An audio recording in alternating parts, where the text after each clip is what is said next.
helping women with invisible illnesses realize you can still lead a pretty healthy and active lifestyle. It's just not going to be the one that you had envisioned for yourself, but the time is going to pass regardless. So you may as well make the best of your situation.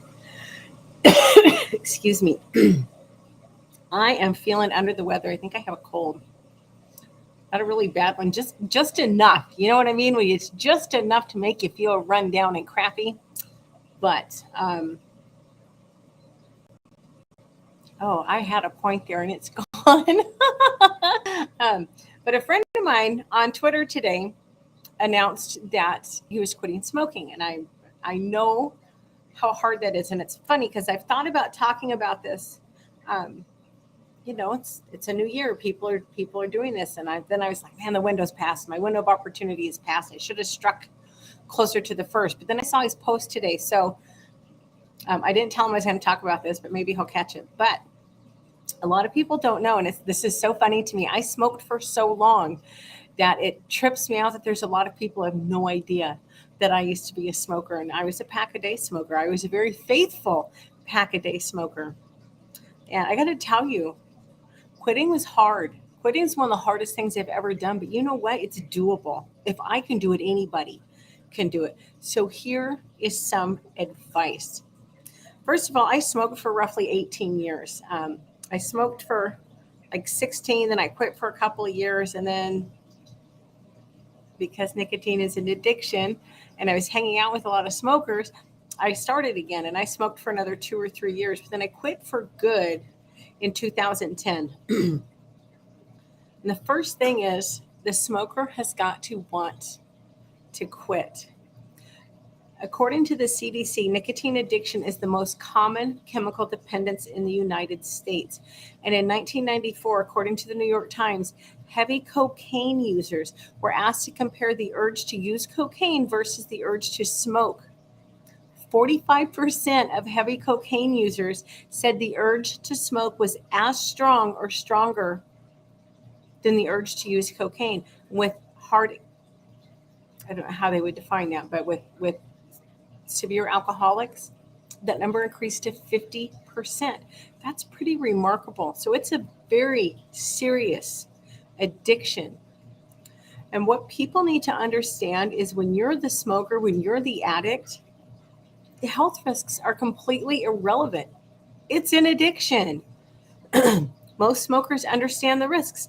But the thing is, that addiction is a lot stronger than the fear of poor health. Plus, we all get into that, oh, it's not going to happen to me. Well, it happened to a friend of mine that I used to work with, and she developed COPD, but her addiction was strong. And I'm not a very good friend. I'll own that all day. I haven't kept up with her like I should have. I don't know if she's managed to kick the habit yet, but this was several years ago. And a colleague approached me one day and was very mad at me. You need to talk to her. Okay. About, well, she needs to quit smoking. And I said, that's not my place to tell her that. Yes, it is. You're her friend. No, it's not. My role as her friend is to love her and support her. I don't have to agree with the decisions that she makes, but you know what? Especially having COPD, I guarantee you she had that conversation with her medical people. Guaranteed. She did not need me to dump on her too. She just needed, if she would have asked my opinion, I would have given it. But I wasn't going to browbeat her. You can't browbeat somebody into smoking, for goodness, into not smoking. I mean, for goodness sakes, it's so funny how people get that idea in their head. So how do you quit? Well, I went and looked on WebMD because I wanted to I just needed help kind of solidifying my thoughts. And I really liked their advice and I agreed with it. Number one, you have to understand the desire. The desire has to be there and it has to be really freaking strong. You need to find your why. Your reason to quit has got to be stronger than your urge to smoke. And again, you're facing a really serious addiction here. You need to prepare.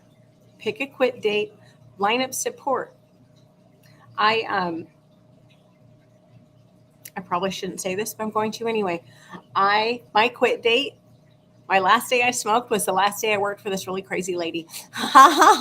And I told everybody, I'll smoke through that Friday, and then Saturday I'm done. And I was done.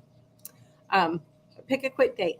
Tell people, excuse me, consider getting nicotine replacements. And my friend had gotten, I think he had lozenges, which seems to me like they tear up your throat. But you know what? Whatever works. There's patches, there's gums, there's I can't say it again, lozenges. Now, you can talk to your doctor about medications. The first time I quit, I used medication. But please do your research. The side effects can include depression and suicidal thoughts. Well, you're already stressed enough because you're kicking a severe addiction. You really just need, I'm not going to tell you not to do it because they can be really helpful, but just, you have to know what you're getting yourself into. You have to know when your mind starts going bat crap crazy, oh, maybe this is the medication. And just go into it with your eyes open. Know what you're getting yourself into. You need to lean on your loved ones. Make sure you tell everybody your quit date. Excuse me. Here's what non-smokers don't get. Because yes, nicotine is a stimulant, but if you're a smoker, smoking is super relaxing. And I know that's a weird contradiction, but smokers do find it relaxing. So you got to find alternatives: exercise, meditation, acupuncture. So find something. Clean your house. Get rid of all the ashtrays. And you know what you should do? It's going to gross you the hell out if you've smoked in your house. Take everything off your walls and you'll see all the nicotine rings around all your pictures and stuff. And your pictures are going to just be disgustingly filthy. You'll probably be pretty grossed out if you take everything off your walls and see how discolored everything is from the smoke. Get moving. I'm not telling you have to get up and do insanity, but being active is going to help curb your cravings. Now, do not attempt to go on a diet when you're quitting smoking, but you really should eat more fruits and vegetables. They're going to help you feel fuller longer. It's going to help keep you from eating. Because there's a reason why people gain weight when they quit smoking, because you replace one habit with another. It just happens.